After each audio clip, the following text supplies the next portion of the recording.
So this is my story. I didn't grow up Christian.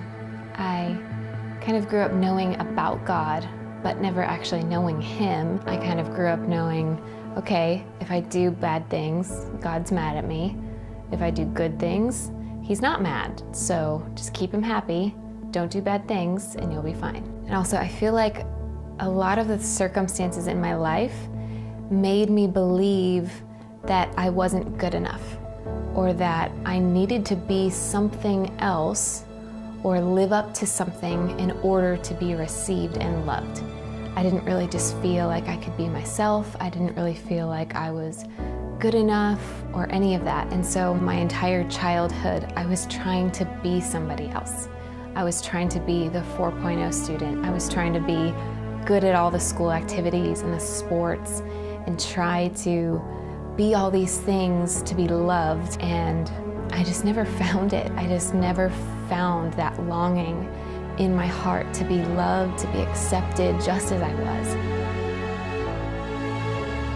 I remember in high school, I ended up falling in love with this guy because he gave me that love that I'd been longing for my entire life. And so when I finally received that love, it was like I gave my whole heart and everything to this man. And he wasn't even a good guy. Like he was not a good guy, but he just gave me that love that I'd been longing for. And so I ended up moving to California.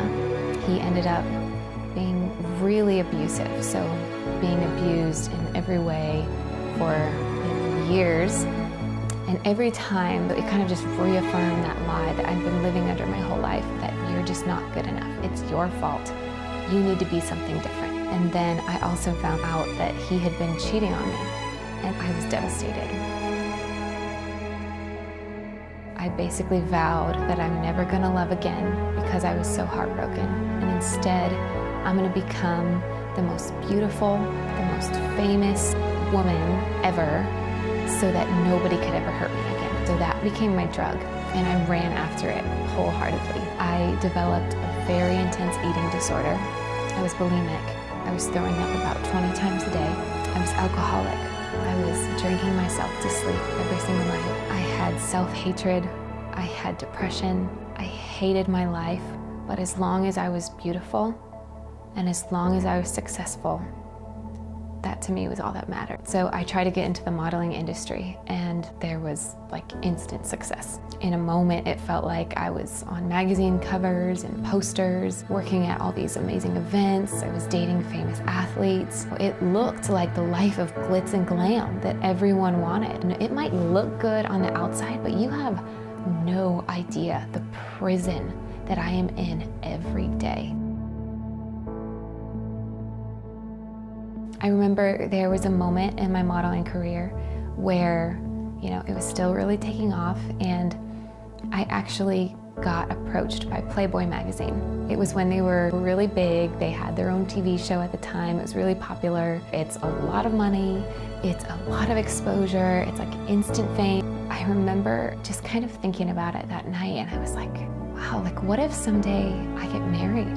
What if my husband doesn't like that I've done this? Like, wow, this is real life. Like my decisions today actually could affect my tomorrow. Like how did I even get here? I was this 4.0 student, and now here I am about to sign up for Playboy. Like how did I get here? And so in the wrestling, I tried to remember when was the last time I was happy?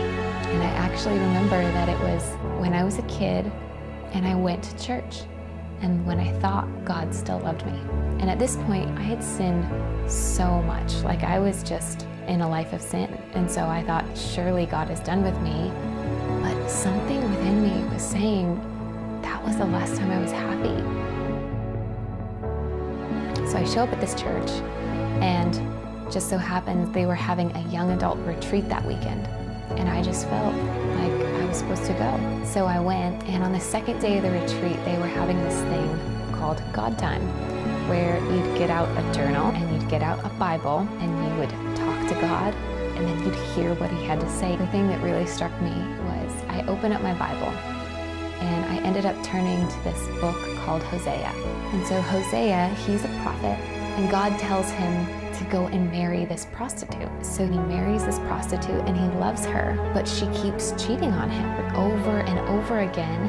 And Hosea goes back to God and he's like, God, my heart is breaking. My wife is cheating on me. And the Lord says, Hosea, I want you to go and keep loving your wife, because that's how I love my people who keep running away from me. Though they don't love me back in this moment, I keep loving them. And I remember it just struck me.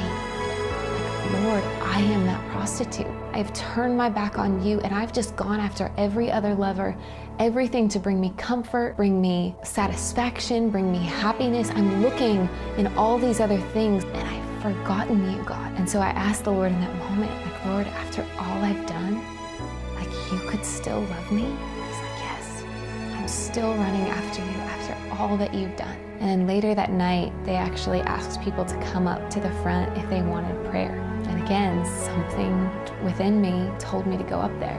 I go up there to get prayer, and this lady starts praying for me. And she says, Melissa, everything you've ever been told in your life is a lie.